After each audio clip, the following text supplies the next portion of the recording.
करो एक गाय का बर्प, हाँ, अ काउज बर्प पूरे प्लैनेट को गर्म कर सकता है। क्रेजी लगता है ना? बिल्कुल, बट आज हम इसके पीछे की एक्चुअल साइंस समझेंगे। हम एक ऐसी दुनिया में हैं जहां हमारे छोटे छोटे एक्शंस जैसे लाइट बंद करना या पब्लिक ट्रांसपोर्ट लेना एक बहुत बड़ा पॉजिटिव चेंज ला सकते हैं। ये सिर्फ कहानी नहीं है, बल्कि एक मूवमेंट है। और इस पूरी जर्नी को आगे समझने के लिए make sure you hit that subscribe button right now ताकि आप कोई भी अपडेट मिस ना करें। तो आज की इस गहरी चर्चा में हम एनवायरनमेंट के कुछ सबसे इंपॉर्टेंट टॉपिक्स को अनपैक करेंगे। हाँ, सबसे पहले हम मीथेन की बात करेंगे। ये CO2 का लेसन नोन पर पावरफुल भाई है। फिर हम क्लाइमेट चेंज के रियल वर्ल्ड इंपैक्ट्स को देखेंगे, समझे। उसके बाद हम फेमस पेरिस एग्रीमेंट और इंडिया के NDCs यानी नेशनली डिटर्मिन्ड कंट्रीब्यूशंस को डिकोड करेंगे। We will also cover recent COPs जैसे COP 26, 27 और 28 के की आउटकम्स। राइट।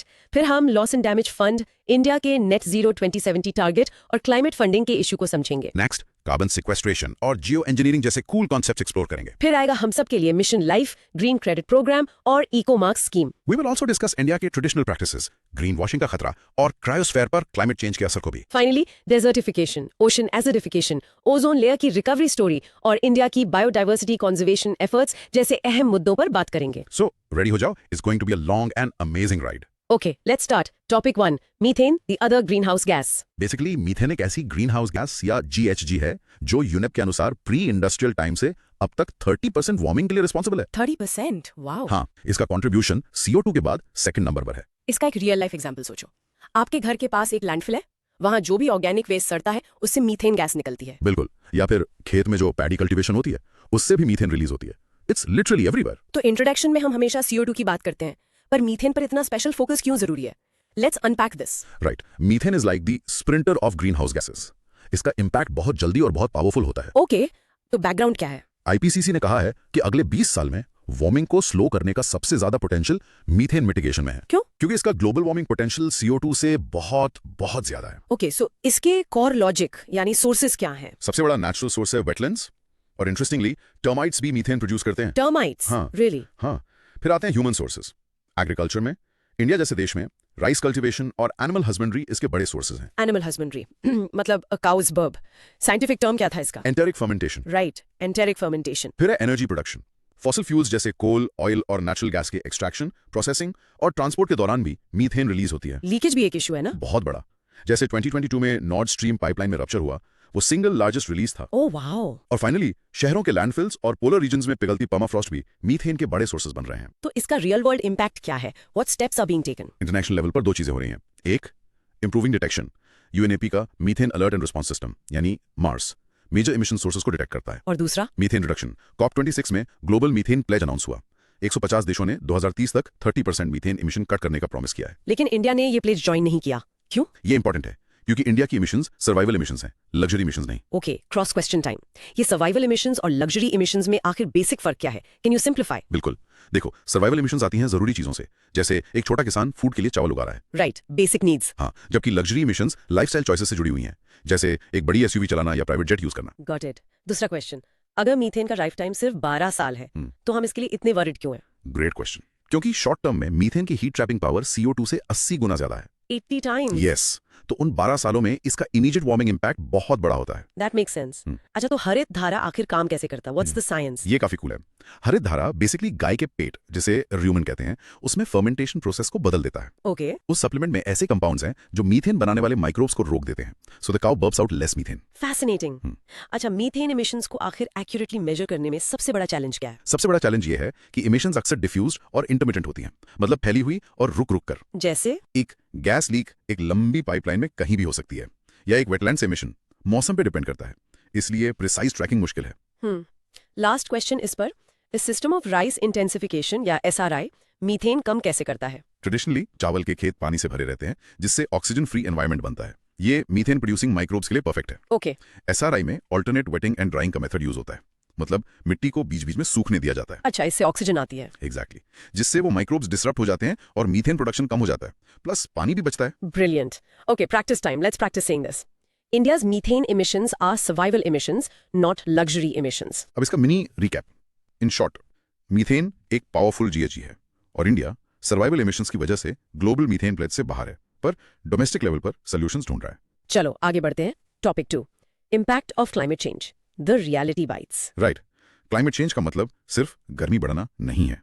नहीं, ये हमारी वेदर पैटर्न्स, ओशंस और लाइफ को फंडामेंटली बदल रहा है। बेसिकली अर्थ को फीवर है। एग्जैक्टली कभी सोचा है कि आपके शहर में अचानक इतनी एक्सट्रीम रेनफॉल क्यों हो रही है, या गर्मियां इतनी अनबेरेबल क्यों हो गई हैं? हाँ, ये हर कोई फील कर रहा है। That's climate change in action. पहले जो once in a century events थे, अब नॉर्मल हो रहे हैं। So introduction. आईपीसीसी की AR6 रिपोर्ट एक वेकअप कॉल है। लेट्स सी इसके इम्पैक्ट्स कितने डीप हैं। हाँ, और इसका बैकग्राउंड है कार्बन बजटिंग की कॉम्प्लेक्सिटी, एमिशंस का लाइफ टाइम लंबा है, वो इकोनॉमिक ग्रोथ से जुड़ी हैं, और बर्डन शेयरिंग मुश्किल है। तो कोर लॉजिक, इम्पैक्ट्स क्या है इन डिटेल? सबसे पहले record GHG emissions. CO2 concentration 2 million साल में सबसे ज्यादा है। 2 मिलियन ईयर्स। फिर rising temperatures. Global temperature 1.1 degree Celsius बढ़ चुका है और 2040 से पहले 1.5 डिग्री तक पहुंच सकता है। Melting glaciers and sea level rise. हाँ, सी लेवल राइज का रेट ट्रिपल हो गया है। मुंबई और कोलकाता जैसी कोस्टल सिटीज के लिए ये बहुत बड़ा खतरा है। और ओशंस का क्या? Heating oceans. ओशंस ने 93% एक्स्ट्रा हीट एब्जॉर्ब की है। इससे मरीन हीट वेव्स और इंटेंस साइक्लोन्स आ रहे हैं। वेरिएबिलिटी इन वेदर। रेगुलर हीट वेव्स और फ्लड्स तो अब कॉमन है। पर एक चीज और है, कंपाउंडिंग एक्सट्रीम्स। कंपाउंडिंग एक्सट्रीम्स ये क्या है? Cross question time. इसका एक सिंपल एग्जांपल दे सकते हैं। बिल्कुल। सोचो, एक जगह पहले सूखा पड़ता है जिससे जंगल एकदम ड्राई हो जाते हैं। ओके। फिर उसी जगह एक हीट वेव आती है। ये दोनों चीजें मिलकर फॉरेस्ट फायर के रिस्क को कई गुना बढ़ा देती हैं। That's a compounding extreme. Got it. बहुत स्कैरी है। चलो बाकी इंपैक्ट्स कंटिन्यू करते हैं। थॉइंग परमाफ्रॉस्ट। आर्कटिक जो अभी कार्बन सिंक है, जल्द ही कार्बन सोर्स बन सकता है। वेट, आर्कटिक के कार्बन सोर्स बनने का क्या मतलब है? How does that work? Permafrost यानी परमानेंटली फ्रोजन ग्राउंड में बहुत सारा ट्रैप्ड कार्बन और मीथेन है। ओके। जब ये पिघलता है तो माइक्रोब्स उस कार्बन को डिकम्पोज करके CO2 और मीथेन रिलीज करते हैं। इससे और वार्मिंग होती है, जिससे और परमाफ्रॉस्ट पिघलता है। एक dangerous vicious cycle. Exactly. Impact on marine ecosystems. Oh. Wide spread coral bleaching हो रहा है। Biodiversity loss. एक एस्टिमेट के मुताबिक 1 मिलियन स्पीशीज एक्सटिंक्शन के रिस्क पर हैं। एक स्टडी में पता चला कि बाल्टिक सी में सील पप्स मर रहे हैं क्योंकि उन्हें रेस्ट करने के लिए आइस नहीं मिल रही। That's heartbreaking. फूड सिक्योरिटी और इकोनॉमी पर क्या असर है? रेनफॉल पैटर्न्स चेंज हो रहे हैं, लोकस्ट अटैक्स बढ़ गए। एक WMO रिपोर्ट के अनुसार एक्सट्रीम वेदर इवेंट से इंडिया को हर साल $87 बिलियन का नुकसान हो रहा है। $87 बिलियन। हाँ, फिर आती है physical and mental health. Heat stress, waterborne diseases और एक्सट्रीम इवेंट से ट्रॉमा बढ़ रहा है। सिटीज पर भी असर है ना? हाँ बिल्कुल। सिटीज में हीट वेव्स, एयर पोल्यूशन और इंफ्रास्ट्रक्चर फेलियर बढ़ रहा है। स्ट्रेटोस्फीयर का श्रिंक होना, इसका लॉन्ग टर्म प्रैक्टिकल इफेक्ट क्या हो सकता है? ये क्लियर सिग्नल है हमारे इम्पैक्ट का। इसके लॉन्ग टर्म इफेक्ट्स अभी स्टडी हो रहे हैं, पर साइंटिस्ट का मानना है कि इससे सैटेलाइट ऑर्बिट्स, GPS नेविगेशन और लॉन्ग रेंज रेडियो कम्युनिकेशंस पर असर पड़ सकता है। That's unexpected. एक और सवाल, क्लाइमेट चेंज से लोकस्ट अटैक्स कैसे बढ़ते हैं? How are they linked? ये फैसिनेटिंग है। क्लाइमेट चेंज से हॉर्न ऑफ अफ्रीका जैसे डेजर्ट एरियाज में अनयूजुअल हैवी रेनफॉल हो रही है। ओके। इससे अचानक वेजिटेशन ग्रो करती है, जो लोकस्ट के लिए एक फीस्ट है। ये उनके लिए परफेक्ट ब्रीडिंग कंडीशंस बनाता है। इससे उनकी स्वॉर्म्स बढ़ती हैं। अनबिलीवेबल। तो कंक्लूजन क्या है? The conclusion is climate change is not a future problem, it's a here and now crisis, जिसके इम्पैक्ट्स हर तरफ दिख रहे हैं। Okay, practice time. Let's practice saying compounding extremes maximize disaster by creating a multiplier effect. And the mini recap. In short, climate change is a multifaceted crisis affecting everything from our weather and oceans to our health, economy and food security. Right. Moving on to topic 3, Paris Agreement at UNFCCC COP21, a global promise. Absolutely. The Paris Agreement signed in 2015 was a landmark global deal. इसका main goal क्या था? To keep the global temperature increase well below 2 degrees Celsius with all efforts to limit it to 1.5 degrees. तो introduction, इसको इतना important क्यों माना जाता है? इसका बैकग्राउंड देखो। इससे पहले क्योटो प्रोटोकॉल था, जो बहुत रिजिड, टॉप डाउन था और सिर्फ डेवलप्ड कंट्रीज को एक्शन लेने के लिए कहता था, जिससे डिवीजन क्रिएट हुआ। एग्जैक्टली। पेरिस एग्रीमेंट ने उसे आकर ठीक किया। Let's break down its core logic. Okay. सबसे important, it ends strict differentiation. अब डेवलप्ड और डेवलपिंग सभी कंट्रीज को एक्शन लेना है। ये कैसे होता है? थ्रू NDCs यानी नेशनली डिटरमिन्ड कंट्रीब्यूशंस। ये बॉटम अप अप्रोच है। हर कंट्री अपना क्लाइमेट एक्शन प्लान खुद सबमिट करती है। इंटरेस्टिंग। और क्या है इसमें? इसमें कार्बन मार्केट्स के प्रोविजंस हैं। हर 5 साल में एक ग्लोबल स्टॉक टेक होता है टू असेस कलेक्टिव प्रोग्रेस। और फाइनेंस? हाँ, $100 billion per year in climate finance का गोल रीआइटरेट किया गया और एडेप्टेशन और लॉस एंड डैमेज को भी क्लाइमेट एक्शन का क्रूशियल पिलर माना गया। Okay, cross questioning time. Kyoto protocol से पेरिस एग्रीमेंट कैसे अलग है? What is the single biggest difference? The biggest difference is the bottom up approach. Kyoto में टारगेट्स टॉप डाउन थे, लीगली बाइंडिंग और सिर्फ डेवलप्ड कंट्रीज के लिए। और पेरिस में? पेरिस में हर कंट्री अपने टारगेट्स यानी NDCs खुद सेट करती है। इससे यह एक ट्रूली यूनिवर्सल एग्रीमेंट बना। अच्छा, ये ग्लोबल स्टॉक टेक आखिर है क्या? Can you give an analogy? Think of it like a global report card for our climate fight. Okay, a report card. हाँ, हर 5 साल में सभी देश मिलकर देखते हैं कि हम कलेक्टिव गोल्स अचीव करने में कहां तक पहुंचे हैं।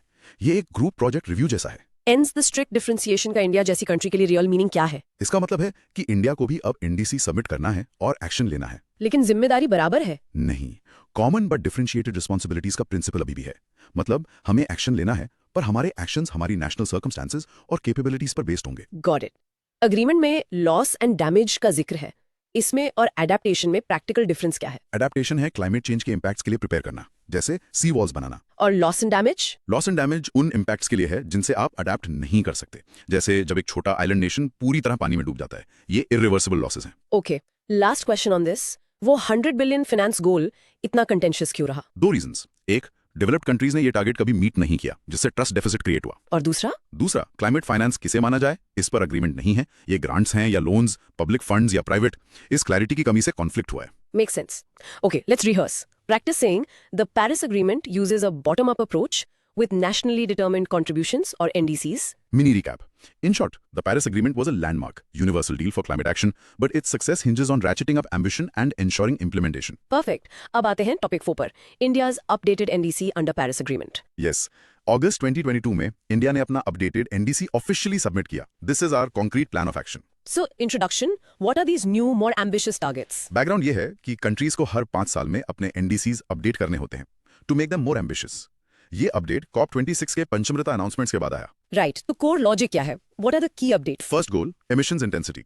इंडिया अब अपने जीडीपी की एमिशंस इंटेंसिटी को 2030 तक 45% से कम करेगा फ्रॉम 2005 लेवल। पहले टारगेट 33-35% था, right? करेक्ट। ये एक बहुत बड़ा जंप है। Second goal? Second goal, non fossil fuel power. India 2030 तक अपनी total electric power installed capacity का about 50% non fossil fuel sources से अचीव करेगा। पहले ये 40% था। यस। और फिर है थर्ड गोल, जो बहुत यूनिक है। क्या है वो? ये क्वालिटेटिव गोल है, to propagate a healthy and sustainable way of living through a mass movement for lifestyle for environment. ये बिल्कुल नया तरीका है क्लाइमेट टारगेट फ्रेम करने का। बिल्कुल। और बाकी गोल्स जैसे 2.5 to 3 बिलियन टन्स का कार्बन सिंक क्रिएट करना, वो सेम है। Cross question time. फर्स्ट, ये एमिशंस इंटेंसिटी ऑफ जीडीपी आखिर है क्या? सिंपल वर्ड्स में। ऑफ कोर्स, इसको हमारी इकोनॉमी का कार्बन माइलेज समझो। Carbon mileage, okay. हाँ, ये मेजर करता है कि हम अपनी जीडीपी के हर रुपए के लिए कितना ग्रीन हाउस गैस इमिट करते हैं। तो इसे कम करने का मतलब टोटल एमिशंस कम करना नहीं है? इमीडिएटली नहीं, क्योंकि हमारी इकोनॉमी तेजी से ग्रो कर रही है, पर इसका मतलब है कि हमारी ग्रोथ अब बहुत क्लीनर और कम पोल्यूटिंग होगी। Got it. Non fossil fuel capacity का टारगेट अबाउट 50% क्यों है? एक हार्ड 50% क्यों नहीं? ये फ्रेजिंग बहुत डेलिबरेट है। ये थोड़ी ऑपरेशनल फ्लेक्सिबिलिटी देता है। अच्छा। रिन्यूएबल एनर्जी प्रोजेक्ट्स बहुत सारे फैक्टर्स पर डिपेंड करते हैं, land acquisition, grid integration, finance. About word in real world variables को एक्नॉलेज करता है। Make sense. क्या एनडीसी में ये बताया गया है कि इस मैसिव ट्रांजिशन के लिए पैसा कहां से आएगा? हाँ, बिल्कुल साफ लिखा है। ये targets specially 50% non fossil fuel वाला, help of transfer of technology and low cost international finance पर निर्भर है। तो ambition is linked to international support? Directly. NDC में जो लाइफ मिशन है वो एक स्टैंडर्ड गवर्नमेंट पॉलिसी से कैसे अलग है? एक स्टैंडर्ड पॉलिसी टॉप डाउन होती है, गवर्नमेंट इंप्लीमेंट करती है। मिशन लाइफ बॉटम अप है। मतलब? ये इंडिविजुअल और कम्युनिटी बिहेवियर चेंज पर फोकस करता है, एनवायरमेंटल प्रोटेक्शन को एक मास मूवमेंट बनाना, ना कि सिर्फ गवर्नमेंट की जिम्मेदारी। Right, demand side management. Last question, 2.5 to 3 billion ton carbon sink create करना 2030 तक, क्या ये रियलिस्टिक है? ये एक्सट्रीमली एम्बिशियस है। इसके लिए मैसिव एफोरेस्टेशन और रीफोरेस्टेशन एफर्ट्स चाहिए। करंट प्रोग्रेस कैसा है? Latest forest survey reports forest cover में स्लो इंक्रीज दिखा रही हैं, पर इस टारगेट को अचीव करने के लिए सस्टेन्ड पॉलिटिकल विल और ह्यूज इन्वेस्टमेंट लगेगा। Okay, time to rehearse. Practicing. India's updated NDC aims to reduce the emissions intensity of its GDP by 45% by 2030. Mini recap. In short, India's updated NDC boosts its climate targets and introduces a unique focus on sustainable lifestyles, linking its ambition to international finance. Great flow. Let's get into the nitty-gritty with topic 5, the continuing UNFCCC negotiation. Start with part A, COP26 in Glasgow. COP26 बहुत significant था। इसका outcome था Glasgow pact, पर सबसे बड़ी headline थी a cop text में पहली बार फॉसिल फ्यूल्स का क्लियर मेंशन। क्या लिखा था उसमें? It called for a phase down of unabated coal power और phase out of inefficient fossil fuel subsidies. Phase down, not phase out. Right. हाँ, ये वर्डिंग इंडिया और चाइना के लास्ट मिनट इंटरवेंशन के बाद चेंज हुई थी। और क्या हुआ वहां? Paris rule book finally complete हो गई, लेकिन फंडिंग और लॉस एंड डैमेज जैसे बड़े मुद्दे आगे नहीं बढ़े। फिर आया part B, COP27 in Sharm el Sheikh. वहां यूएन सेक्रेटरी जनरल ने कहा, we are on a highway to climate hell. Wow. COP27 का की हाईलाइट था एक historic breakthrough, an agreement to establish a loss and damage fund. ये बहुत बड़ी जीत थी डेवलपिंग नेशंस के लिए। 30 इयर्स की लड़ाई के बाद। ओके, और अब part C, COP28 in Dubai. इसका मेन टास्क था first ever global stock take. Outcome यानी दुबई कंसेंसस एक कॉम्प्रोमाइज था। फॉसिल फ्यूल्स पर क्या हुआ? बड़ी डिबेट थी, phase out versus phase down. Final text में दोनों ही नहीं थे। तो क्या था? It called upon countries to contribute towards transitioning away from fossil fuels. Transitioning away. ये तो काफी वीक लगता है। कई लोगों ने इसे a weak compromise ही कहा, बट दूसरी चीजें भी हुई। जैसे? ग्लोबल रिन्यूएबल एनर्जी कैपेसिटी को 2030 तक ट्रिपल करने का प्लेज और लॉस एंड डैमेज फंड को ऑपरेशनलाइज किया गया। Cross question time. What's the real difference between phase down of coal at COP26 and transitioning away from all fossil fuels at COP28? Phase down का मतलब है कोल का use धीरे धीरे कम करना। ट्रांजिशनिंग अवे एक ब्रॉडर टर्म है जो सभी फॉसिल फ्यूल्स के लिए है। पर कमजोर है ना? हाँ, ये कम डायरेक्ट है और कोई स्पेसिफिक टाइमलाइन नहीं देता। क्रिटिक्स कहते हैं ये एक एम्बिगुअस फ्रेज है। ओके, पेरिस रूल बुक का फाइनल होना इतना इंपॉर्टेंट क्यों था? क्योंकि रूल बुक के बिना पेरिस एग्रीमेंट सिर्फ प्रिंसिपल्स का सेट था। रूल बुक ने उसको इंप्लीमेंट करने के लिए डिटेल्ड प्रोसीजर्स दिए, जैसे रिपोर्टिंग और ट्रैकिंग के लिए कॉमन रूल्स। एग्जैक्टली इसने पूरे सिस्टम को फंक्शनल और ट्रांसपेरेंट बनाया। अच्छा, COP27 ने loss and damage fund establish किया, COP28 ने उसे ऑपरेशनलाइज किया। प्रैक्टिकल डिफरेंस क्या है? एस्टैब्लिश करना था उसके एग्जिस्टेंस पर अग्री करना, जैसे एक बैंक खोलने का डिसीजन लेना। और ऑपरेशनलाइज? मैनेज करेगा और उसमें पहला पैसा डालना, मतलब बैंक अकाउंट खोलकर पहला डिपॉजिट करना। सिंपल। COP28 टेक्स्ट में अनअबेटेड कोल पावर लिखा है। ये वर्ड अनअबेटेड का क्या मतलब है? अनअबेटेड का मतलब है कोल को बिना CO2 एमिशंस कैप्चर किए जलाना, मतलब बिना कार्बन कैप्चर एंड स्टोरेज या CCS टेक्नोलॉजी के। तो ये एक लूप होल है। यस, ये CCS के साथ कोल का यूज कंटिन्यू करने का दरवाजा खुला रखता है। Got it. Last question on COPs। Renewable energy को ट्रिपल करना, इज दिस अचीवेबल बाय 2030? बहुत एम्बिशियस है पर टेक्निकली फीजिबल माना जा रहा है। क्या चाहिए इसके लिए? इसके लिए सोलर और विंड डिप्लॉयमेंट को मैसिवली एक्सेलरेट करना होगा। ग्रिड इंफ्रास्ट्रक्चर में सिग्निफिकेंट इन्वेस्टमेंट करना होगा। Okay, now pause and practice saying this. COP27 established the Loss and Damage Fund, and COP28 operationalized it. Mini recap. In short, recent COPs have made slow progress with a major victory on loss and damage, but continue to struggle with the core issues of fossil fuel phase out and providing adequate climate finance. चलो, उस जीत पर zoom in करते हैं। Topic 6, Loss and Damage Fund. The loss and damage fund basically climate impacts के लिए compensation है जिनके आगे adaptation possible नहीं है। इसका core idea climate justice है, right? बिल्कुल, कि rich industrialized nations जिनकी historical responsibility है वो poor vulnerable nations को pay करें। तो introduction, इस फंड की इतनी जरूरत क्यों है? बैकग्राउंड ये है कि डेवलप्ड नेशंस ने इस आइडिया को कई दशकों तक रेजिस्ट किया। उन्हें लीगल लायबिलिटी और अनलिमिटेड कॉम्पनसेशन क्लेम्स का डर था। लेकिन COP27 में ब्रेक थ्रू हुआ। हाँ, तो अब इसके कोर लॉजिक को समझते हैं। इसका पर्पस क्या है? हाँ, फंड को सुपर साइक्लोन्स जैसे डिजास्टर से रिकवर करने, सी लेवल राइज जैसे स्लो ऑनसेट इवेंट्स को एड्रेस करने और कम्युनिटीज को रिलोकेट करने में हेल्प के लिए यूज किया जा सकता है। लेकिन चैलेंजेस तो बहुत होंगे। बहुत हैं। पहला, लॉस एंड डैमेज की कोई अग्रीड डेफिनेशन नहीं है। दूसरा, डैमेज को क्वांटिफाई करना मुश्किल है। सही बात है, आप एक लॉस कल्चर पे प्राइस टैग कैसे लगाओगे? एग्जैक्टली। और तीसरा, कई वल्नरेबल कंट्रीज में डेटा की कमी है। क्रॉस क्वेश्चन टाइम, इस फंड में कंट्रीब्यूट कौन करेगा? क्या ये डेवलप्ड कंट्रीज के लिए मैंडेटरी है? As of now contributions voluntary हैं। वॉलंटरी? हाँ, कोई लीगल ऑब्लिगेशन नहीं है और यही डेवलपिंग नेशंस के लिए सबसे बड़ी चिंता की बात है। फंड कैसे डिसाइड करेगा कि किस कंट्री को पैसा मिलेगा? Who is eligible? जैसे स्मॉल आइलैंड डेवलपिंग स्टेट्स। हाँ, सिड्स और लीस्ट डेवलप्ड कंट्रीज या LDCs। ये फंड एस्टैब्लिश होने में 30 साल क्यों लग गए? Primarily because of strong resistance from developed countries, specially the US। Liability के डर से? हाँ, उन्हें डर था कि उन पर ट्रिलियंस ऑफ डॉलर्स के कॉम्पनसेशन क्लेम्स आ सकते हैं। इसीलिए फंड एक कॉम्प्रोमाइज क्लॉज के साथ बना। क्या क्लॉज? कि ये fund did not involve or provide a basis for any liability or compensation. अच्छा, can you give an example of a non economic loss जिसे ये फंड एड्रेस कर सकता है? एक परफेक्ट एग्जांपल है किसी सीक्रेट साइट या कल्चरल हेरिटेज एरिया का सी लेवल राइज से डूब जाना। राइट। आप इस पर डॉलर वैल्यू नहीं लगा सकते, पर ये एक कम्युनिटी के लिए प्रोफाउंड लॉस है। फंड ऐसे लॉसेस को एड्रेस करेगा। इंटरेस्ट से डोमिनेटेड मानते हैं। उन्हें क्या डर है? उन्हें डर है कि वर्ल्ड बैंक के कॉम्प्लेक्स प्रोसीजर्स से जरूरत के टाइम पैसा मिलना मुश्किल होगा। वो एक इंडिपेंडेंट इंस्टीट्यूशन चाहते थे। Make sense. Okay, now pause and practice saying this. The Loss and Damage Fund is for impacts of climate change that are beyond adaptation. Mini recap. In short, the Loss and Damage Fund is a historic step for climate justice, but its success will depend on getting adequate funding and creating clear Calculation, then a hard scientific one. Models suggest that by around that time, India's development would likely peak and new green technologies would become cheap and accessible enough for a complete transition without compromising the well-being of its citizens. It's a calculated balance. Okay. Fourth question. China has a net zero target of 2060. How does India's 2070 target compare, considering both are large developing nations? It's a very relevant comparison. China's per capita emissions are much higher than India's, and their economy is larger. So many argue that it's fair for India to have a later target. India's development journey started later. The 2070 target reflects this developmental lag and the principle of equity. Makes sense. Last question. What happens if India misses these Panchamrit targets? Are there any domestic or international penalties? Like the Paris Agreement itself, these are nationally determined commitments, not legally binding international laws. So there are no direct penalties.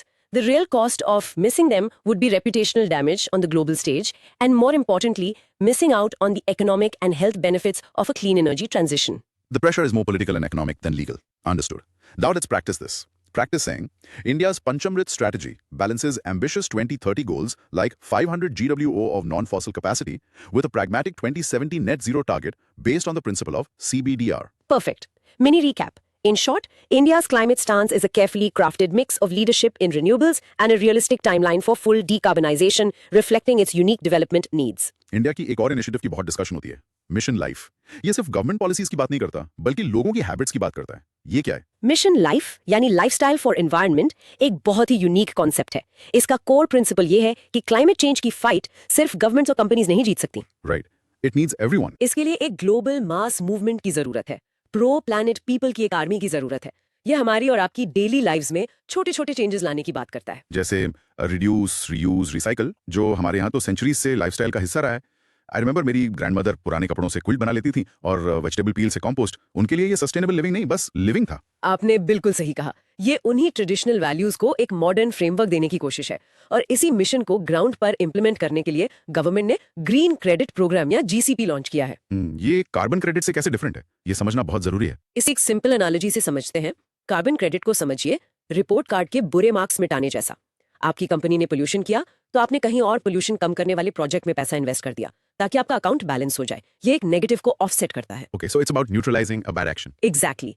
वहीं green credit extra curricular activities में prize जीतने जैसा है। आपने pollution नहीं किया, बल्कि आपने कुछ प्रोएक्टिवली अच्छा काम किया, जैसे ट्री प्लांटेशन किया या वाटर कंजर्वेशन का कोई प्रोजेक्ट किया। उस पॉजिटिव एक्शन के लिए आपको गवर्नमेंट ग्रीन क्रेडिट्स के फॉर्म में एक रिवॉर्ड देती है। और इन क्रेडिट्स को मार्केट में सेल किया जा सकता है? जी हाँ, इन क्रेडिट्स को एक प्लेटफॉर्म पर ट्रेड किया जा सकता है। So it incentivizes positive environmental actions. इसका स्कोप बहुत बड़ा है और इसमें कॉमन सिटीजंस और कम्युनिटीज भी पार्टिसिपेट कर सकती हैं। Quick questions on this.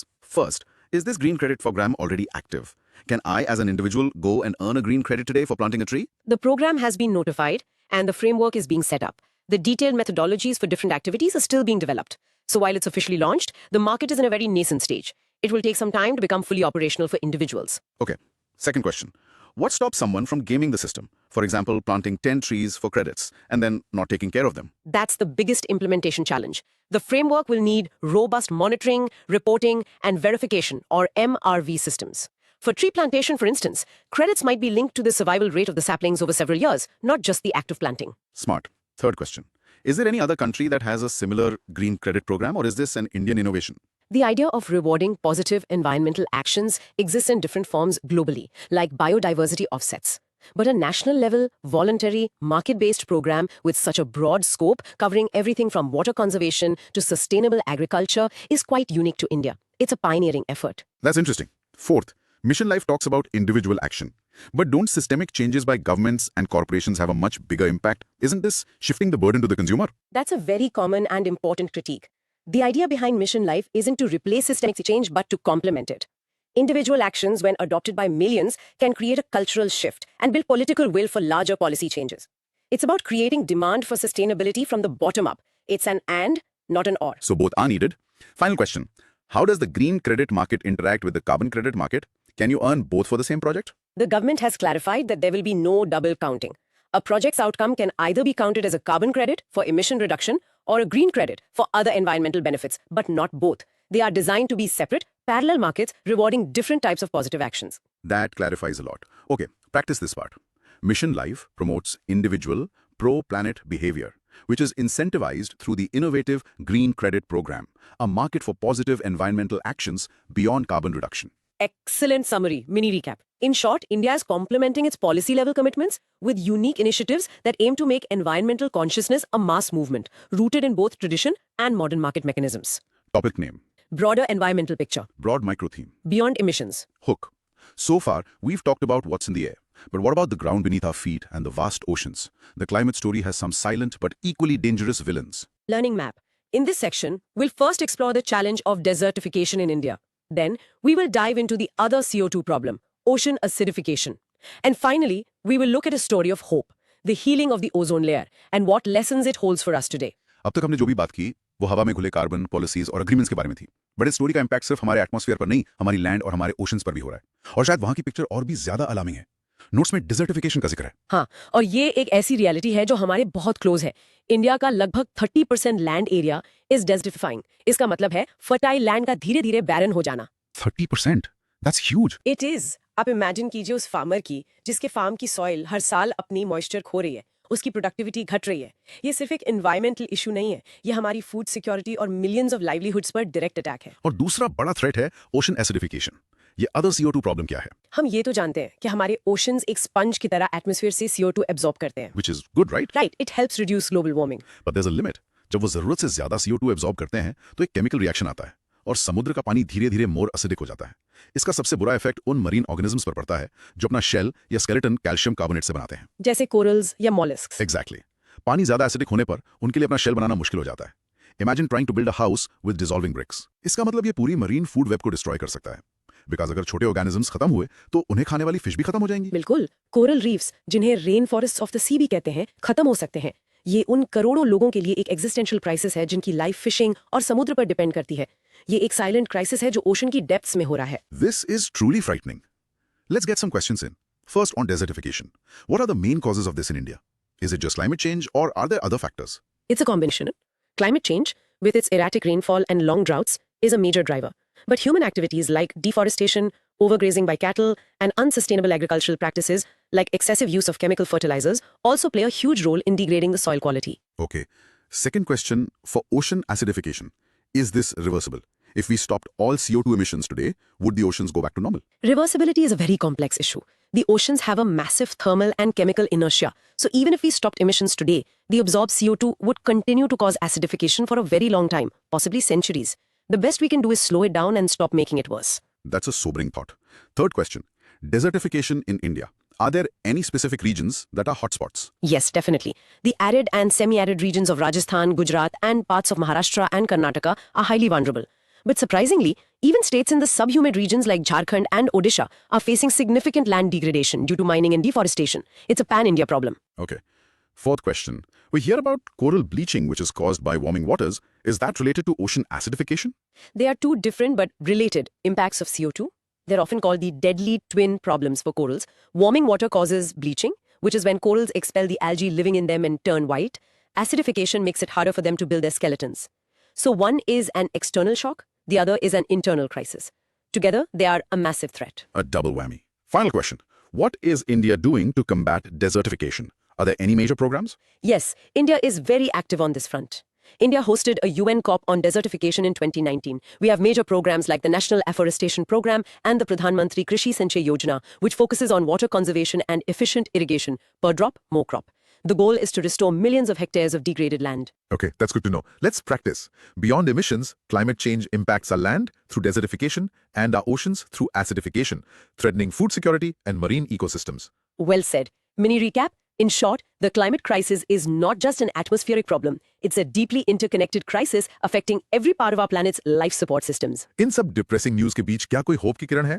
क्या ह्यूमैनिटी ने पहले कभी ऐसी कोई बड़ी एनवायरमेंटल चैलेंज को सक्सेसफुली फेस किया है? नोट्स में ओजोन लेयर स्टोरी का जिक्र है। हाँ, और ये स्टोरी सुनना आज के टाइम में बहुत बहुत जरूरी है। 1980s में ओजोन लेयर में होल एक बहुत बड़ा ग्लोबल क्राइसिस था। साइंटिस्ट ने वार्न किया कि अगर ऐसा ही चलता रहा तो अर्थ पर लाइफ डेंजरस यूवी रेस से बर्न हो जाएगी। ये सुनकर अजीब लगता है। हमने ओजोन लेयर को फिक्स कर लिया, जो इतनी बड़ी प्रॉब्लम थी। तो क्लाइमेट चेंज पर हम इतना स्ट्रगल क्यों कर रहे हैं? प्रॉब्लम कहाँ है? यही सबसे बड़ा लेसन है। ओजोन क्राइसिस के केस में दुनिया ने 4 बहुत इंपॉर्टेंट काम किए। First, they trusted the science. Second, उन्होंने प्रिकॉशनरी प्रिंसिपल अपनाया, मतलब पूरे प्रूफ का वेट किए बिना थ्रेट की आहट पर ही एक्शन शुरू कर दिया। Smart move. थर्ड, दुनिया के सारे देश मॉन्ट्रियल प्रोटोकॉल के अंडर एक साथ आए। And fourth, and perhaps most importantly, जिस केमिकल CFCs से डैमेज हो रहा था उसके ऑल्टरनेटिव्स इजीली अवेलेबल थे और उसे बनाने वाली इंडस्ट्रीज भी कुछ ही थी। So what does this all mean? इसका मतलब ये है कि जब पॉलिटिकल विल हो, साइंटिफिक अंडरस्टैंडिंग हो और प्रॉब्लम का सोल्यूशन क्लियर हो तो ह्यूमैनिटी बहुत बड़े चैलेंजेस से भी पार पा सकती है। ओजोन लेयर अब धीरे धीरे हील हो रही है। ये क्लाइमेट चेंज की फाइट के लिए एक होप भी है और एक लेसन भी। ये हमें दिखाता है कि इट इज पॉसिबल, बट ये भी बताता है कि क्लाइमेट चेंज की फाइट कहीं ज्यादा कॉम्प्लेक्स क्यों है। Let's quickly do our cross questions. First, what exactly were these CFCs used for? Why were they so common? CFCs, or chlorofluorocarbons, were miracle chemicals back then. They were used in everything from refrigerators and air conditioners to aerosol sprays like deodorants. They were non-toxic and very stable, which is ironically why they survived long enough to reach the stratosphere and damage the ozone. Okay. Second question. How long will it take for the ozone hole to completely heal? Scientists predict that the ozone layer over the mid-latitude should recover by around 2040, and the hole over Antarctica should close by about 2066. So it's a long healing process, but it is happening. We are on the right track. That's great news. Third question. You said the alternatives were easily available. Was there any resistance from the chemical industry to this change? Oh, absolutely. Initially, there was huge resistance and denial from the industry, very similar to what we see from the fossil fuel industry today. But the scientific evidence became undeniable, and governments created a fund to help developing countries switch to the new, safer alternatives. This financial mechanism was key to its success. Money talks. Fourth question. This precautionary principle, could you give a simple definition? The precautionary principle basically says, when an activity raises threats of harm to human health or the environment, precautionary measures should be taken, even if some cause and effect relationships are not fully established scientifically. In simple terms, better safe than sorry. You don't wait for a house to burn down to buy a fire extinguisher. Perfect analogy. Final question. The Montreal Protocol is often called the most successful environmental treaty ever. Is it still active? What does it do now? Yes, it is still very active. It's a living treaty. It has been amended several times to tackle other ozone-depleting substances. Most recently, with the Kigali Amendment, it is now also being used to phase down HFCs, which were replacements for CFCs but are powerful greenhouse gases. So the treaty itself has evolved to help fight climate change too. So it's a lesson that keeps on giving. Okay, final practice cue. The success of the Montreal Protocol in healing the ozone layer shows that global cooperation, guided by science and the precautionary principle, can solve major environmental crises. Absolutely. Mini recap, in short, the ozone story is our most powerful blueprint for success, offering both hope and a clear-eyed analysis of what it takes to win an environmental battle. तो आज हमने देखा कि climate change की puzzle कितनी complex है।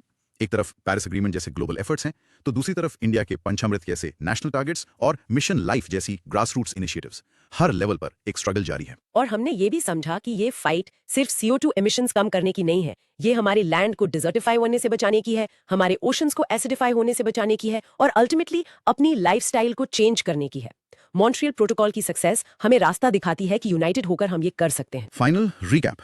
So today we covered a vast landscape, broad micro theme, environment 6, climate change and India strategy. Broad micro theme. First, we saw how the Paris Agreement created a universal bottom-up system for all nations to fight climate change, with the global stocktake acting as a review mechanism. Broad micro theme. Second, we analyzed recent COPs, which are pushing for a transition away from fossil fuels and establishing funds like loss and damage for climate justice. Broad micro theme. Third, we decoded India's Panchamrit strategy, a balance between ambitious renewable energy goals and a pragmatic 2070 net zero target. Broad micro theme. Fourth, we explored India's unique Mission Life and Green Credit program, aiming to make sustainability a mass movement. And finally, we understood the wider impacts of climate change, like desertification and ocean acidification, but also found hope in the success story of the ozone layer's recovery. Now here are 6 short content probes to help you revise and remember this. Try to present these out loud. 1. Explain the difference between the top-down approach of the Kyoto Protocol and the bottom-up approach of the Paris Agreement. 2. List the 3 key outcomes from COP26, COP27 and COP28. 3. Name the 5 goals of India's Panchamrit Pledge. 4. Explain in one sentence how a green credit is different from a carbon credit. 5. Describe the other CO2 problem affecting our oceans. 6. What were the 4 key factors that led to the success of the Montreal Protocol? And here's a final challenge for you. Riya's presenting one of those segments, say the Panchamrit goals, out loud to a friend or family member for 2 minutes. See if you can explain it clearly. It's a great way to make the information stick. तो आज की इस discussion के बाद एक सवाल छोड़ जाते हैं। मॉन्ट्रियल प्रोटोकॉल की सक्सेस के पीछे एक क्लियर एनिमी, CFCs, कुछ ही इंडस्ट्रीज की इन्वॉल्वमेंट और इजीली अवेलेबल ऑल्टरनेटिव्स थे। क्लाइमेट चेंज की प्रॉब्लम कहीं ज्यादा स्कैटर्ड है और हम सब इसके स्टेक होल्डर्स हैं। तो क्लाइमेट चेंज की फाइट में वो कौन सा एक मिसिंग इंग्रेडिएंट है जिसे हम ओजोन की फाइट से सीख कर आज की फाइट में इंक्लूड कर सकते हैं? A question worth thinking about. That's all the time we have for this deep dive. Subscribe now and drop your thoughts on that final question in the comments below. We'd love to read them. See you next time.